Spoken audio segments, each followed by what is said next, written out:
We have all talked for months and months and years about the threats that big tech is posing to free expression, to the First Amendment, to our public square, to self-government itself. Now, finally, the government is taking action. The Department of Justice is suing Google on the grounds of antitrust. The U.S. Senate is going to subpoena Jack Dorsey and Mark Zuckerberg, the heads of Twitter and Facebook. Big tech is finally being called to account. This is Verdict with Ted Cruz.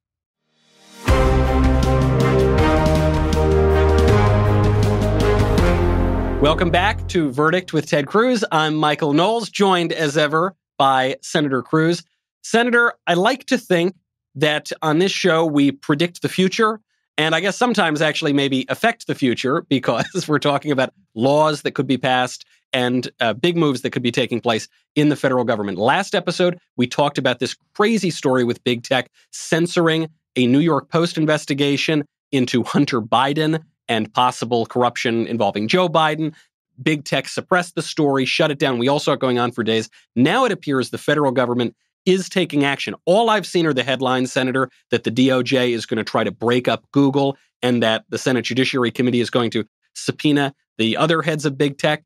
What can you tell us about what is actually going on? This has been a big and momentous week on multiple fronts, as you just noted, concerning big tech. Let's start with Twitter and Facebook. And last week during the confirmation hearing on Judge Barrett, we had one story that came out Wednesday night. That was the New York Post blockbuster story on Ukraine based on Hunter Biden's emails, and alleging on its face corruption by Joe Biden, and that he had lied in saying that he had not met with these Ukrainian oligarchs.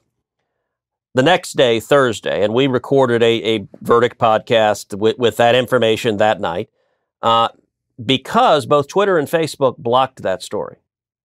If any individual user tried to tweet out that New York Post story, you got a warning sign that said you couldn't tweet it, you couldn't post it, and Twitter said that this was potentially harmful. Well, the next day, Thursday morning, the story actually, it got worse because the New York Post broke a second blockbuster story. This second one was again from the same trove of emails on Hunter Biden's laptop, allegedly. This one concerning Communist China and an offer from Communist China to pay not only Hunter Biden millions of dollars, but to pay Joe Biden himself millions of dollars. The emails refer to Joe Biden as, quote, the big guy. And it's an offer of serious cash directly to Joe Biden. So, once again, Twitter blocked that. And I have to admit, I saw this, so I'm sitting on my phone during the Judge Barrett confirmation hearing, and I'm up at the dais, and I'm on my phone, and I'm looking at the story, and I'm like, wow, this is unbelievable. And so I put together a tweet, will Twitter block this one too? And I hit send, and boom, Twitter's blocked it. And I can't send it. And I'm like furious. And so I get up and called Lindsey Graham over, and he and I stepped out back. And so the public hearing room where we do the hearings is in the Hart Senate office building, and there's an area back behind that's like the ante room. So I pulled Lindsey back, and I was worked up. I said, you know what? Let's subpoena Twitter right now. We're meeting. The Judiciary Committee is here. Let's do it right now. Get Jack Dorsey to come right here and explain what in the hell he is doing. So I got to admit, Lindsey's staff was very worried about this. And look, to be fair, they're sitting there saying, well, let's not do anything to screw up the Judge Barrett confirmation. And I understand that. And I'm like, well, look, obviously, I don't want to do anything to screw that up. And so they were nervous. Let's not do anything else. Let's just do Judge Barrett. But this was so absurd. I told Lindsey we got to do something. So what his staff has said is, well, look, we can notice a hearing for next week and vote on subpoenas next week. And I said, great. And Lindsey said, if you want, you and I can go announce it to the TV cameras right now. I said, great, let's go. We both walk out. It's during a break in the Judge Barrett hearing. So it's just there was a kind of a 5-minute break, Lindsay and I walk out to the TV camera out there, and we both announced together that the Judiciary Committee will be voting on subpoenas to subpoena Jack Dorsey to testify in front of Judiciary. And that blew up the news. That was literally just on the fly, Lindsay and me talking in the ante room, and we agreed, let's go announce it. And now this week we'll be teeing it up. This is something that I realized during impeachment, and I suppose probably the listeners and viewers realized it too, that I didn't understand before. In my mind, the way the government, and especially the Senate, works is that everything is pre-planned and nothing happens on the spur of the moment, and you just know what's going to happen, and that's that. What I realized was that's not really what happens. In the moment, I mean, as you described during impeachment, you'd hear a question, you'd hear Adam Schiff say something, you'd go into the cloakroom, you'd talk to Senator so-and-so, you guys would make a plan to do this, that, or the other thing. And obviously that's what's happening here as well. Twitter's decision to censor this information, to suppress it, led directly to Jack Dorsey getting subpoenaed on the fly, in the moment.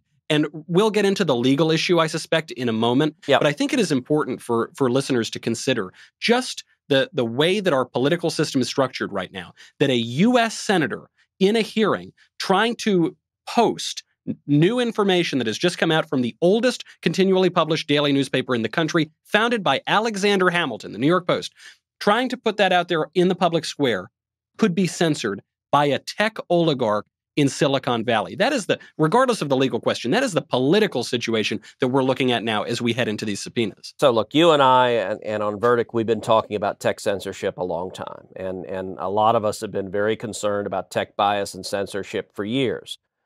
It's been getting steadily worse. It's been escalating. It's more and more and more. Last week was a dramatic escalation.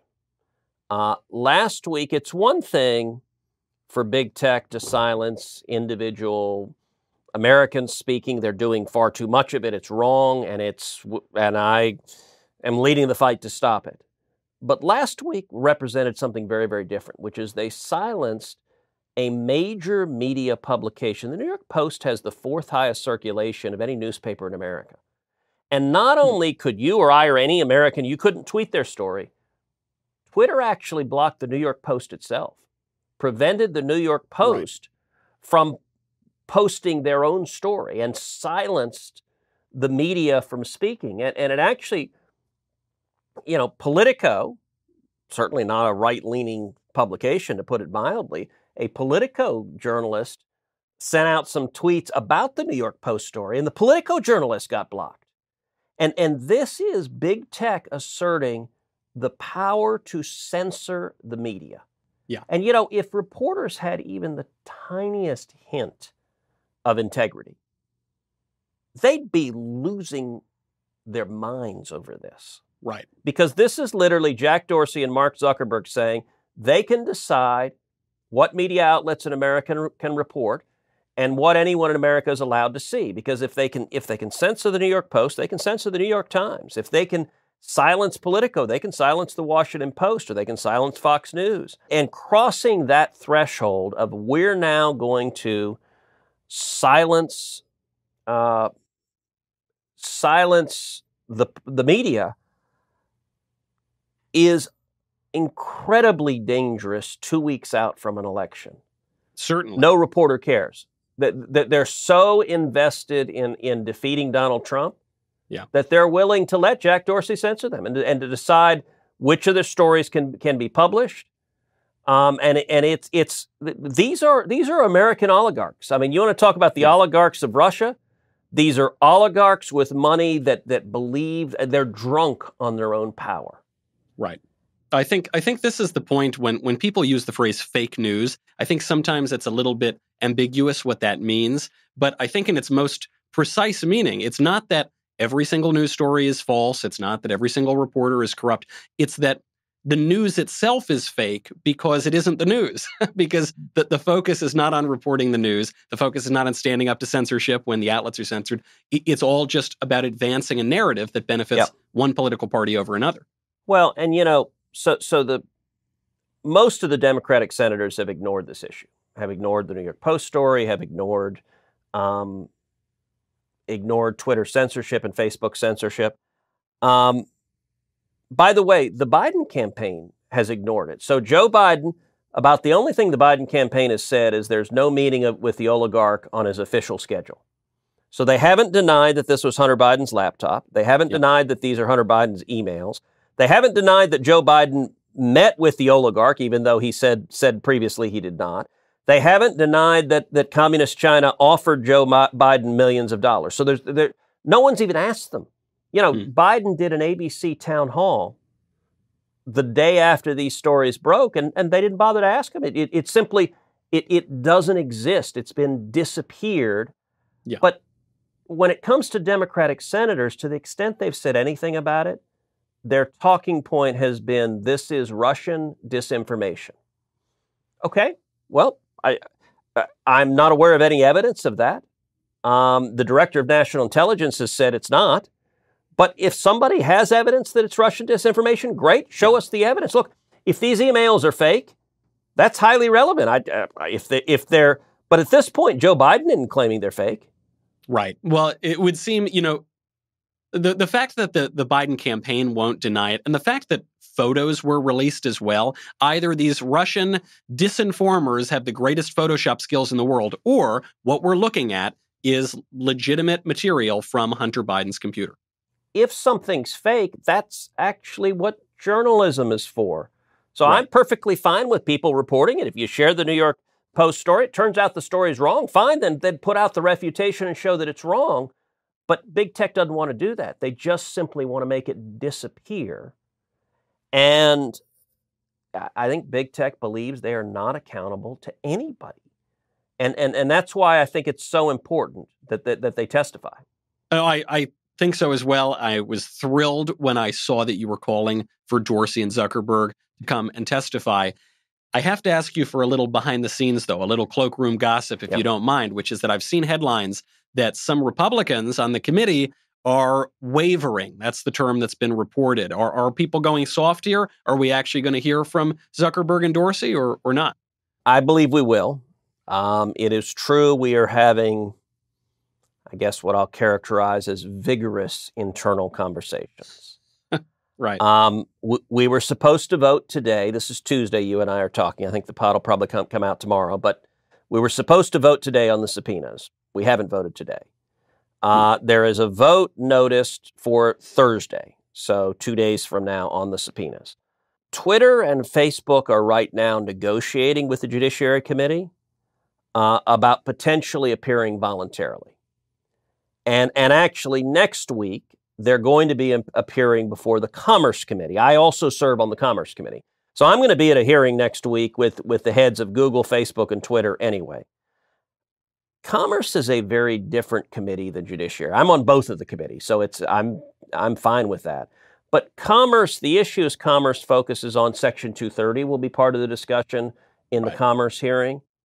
But Judiciary is on both sides, Democrat and Republican, frankly, manned by junkyard dog prosecutors who know how to pound the hell out of a witness. It's just a different, that ain't Commerce. Commerce is lovey-dovey, kumbaya. It's a lot easier to testify in front of Commerce than Judiciary.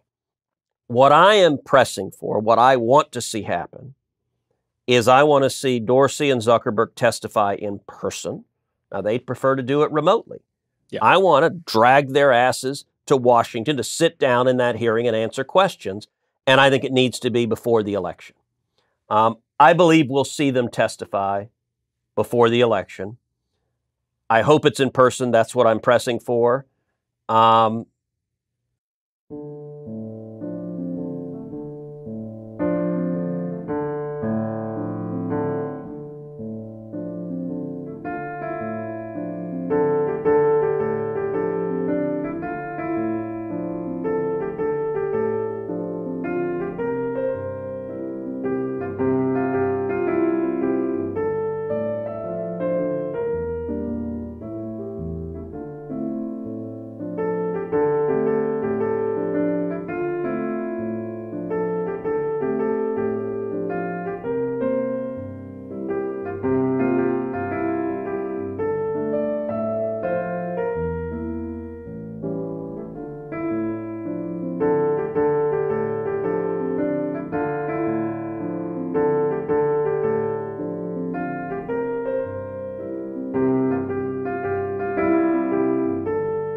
And whether it is by subpoena or voluntary, it doesn't really matter. My objective is that they testify. If they agree to voluntarily show up, fine, as long as it's in person before the election. But where the votes are on judiciary, I don't know. We may find out on Thursday. We may see it teed up for a vote. I think we'll see all the Republicans come on board if it actually gets pressed to a vote. I think there's some folks that are nervous, but nervous is not the same thing as voting no. You know, Senator, I read the mailbag to this show, and we get a lot of emails, and a huge number of people are asking when these guys are going to be dragged in front of Congress and in front of the Senate to answer questions. So I hope that your colleagues on the committee get the message. Very interesting. Yep. It actually had not occurred to me that testifying before different committees has a different tenor because you have different people on those committees. And I'm not at all surprised the Judiciary Committee has more of a bulldog kind of style. I certainly want to see them dragged before that committee and answer those questions. I also have to ask you, though, about this separate question. We've been focusing on Facebook and Twitter, but the big kahuna, the real giant in this space is actually not Twitter, and it's not even Facebook. It's Correct. Google. The DOJ has just announced that they are going to sue Google on antitrust grounds. Obviously, I am not an expert in antitrust law, and I suspect most people who are calling for big tech to be broken up aren't expert in that either. What is the case here? And do you think it will be successful, and do you think it's advisable? So I'm very glad DOJ is moving forward and filing a case. The exact details of it will be coming out in coming days and weeks.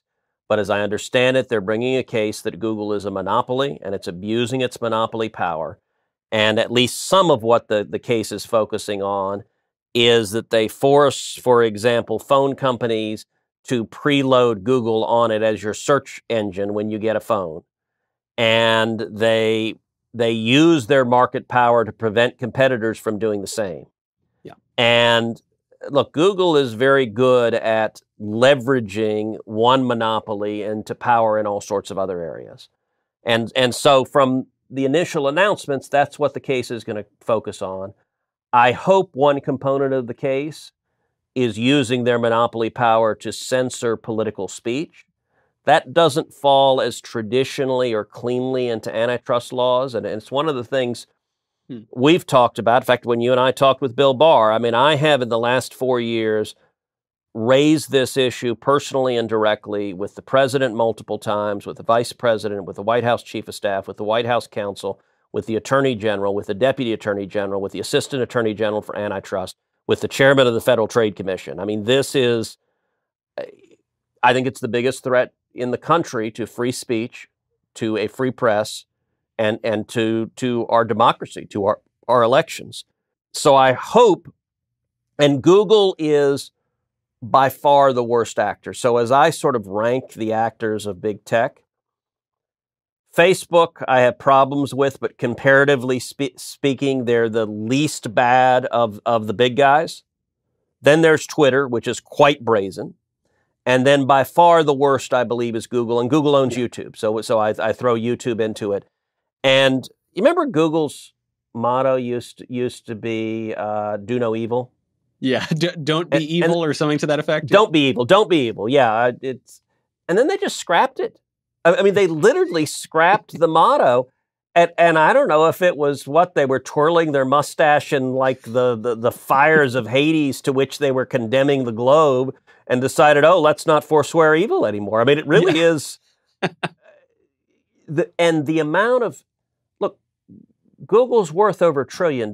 They have, I think, $120 billion in cash. Just like the change apparently sitting around in the sofas and between the cushions in their sofas. Like the massive power Google has, and they are completely brazen about using it to advance their political ends. And I will say, I have a theory, by the way.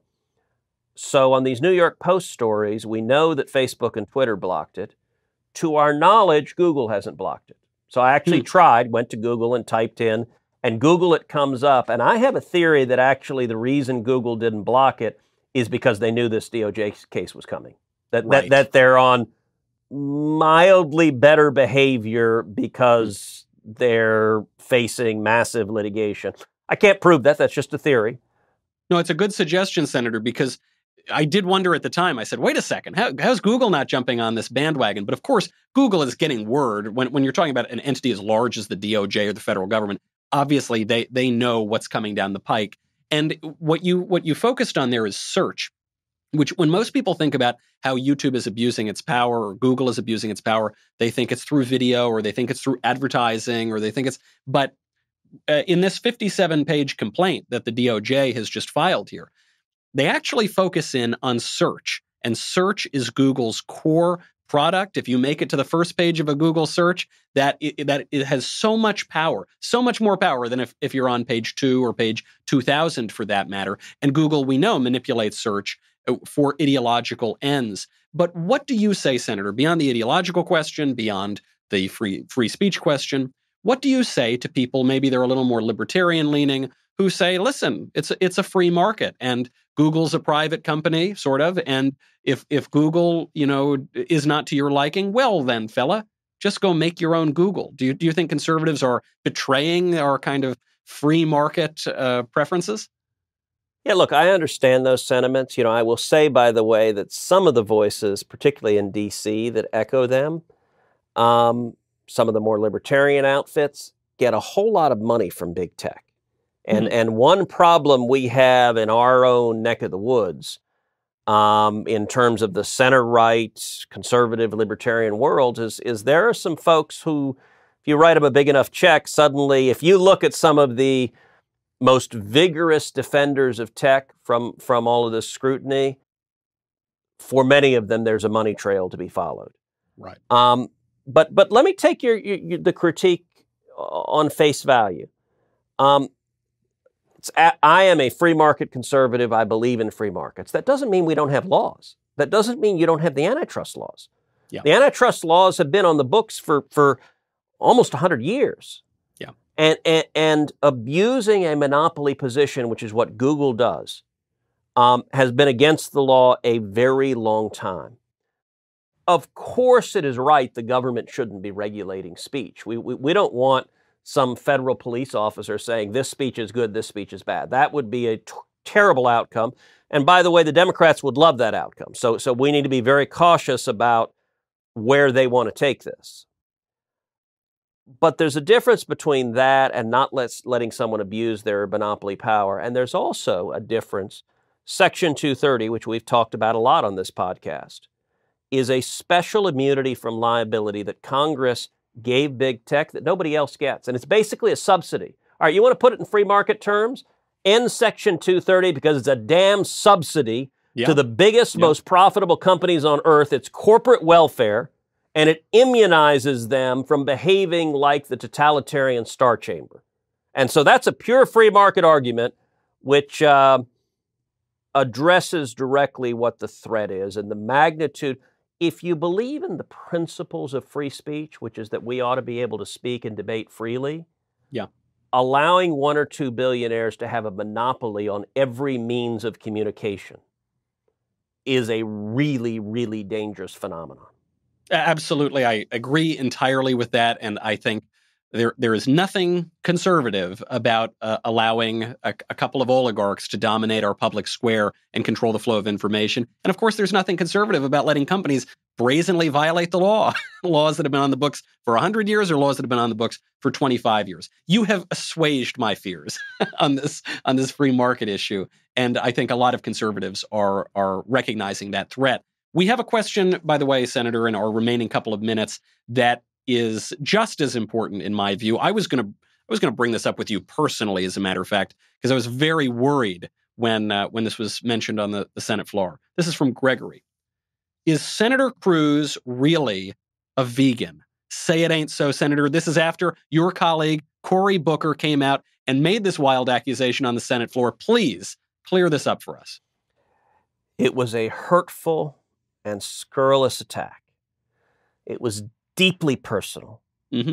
And it was lies, damn lies, and statistics. Great. I am emphatically a Cuban Texan carnivore, but I will concede that all of the animals that I eat are vegetarians. Okay. And So Cory Booker said that, and it was a moment of levity where I popped back at him. What would surprise people is Cory and I actually get along quite well.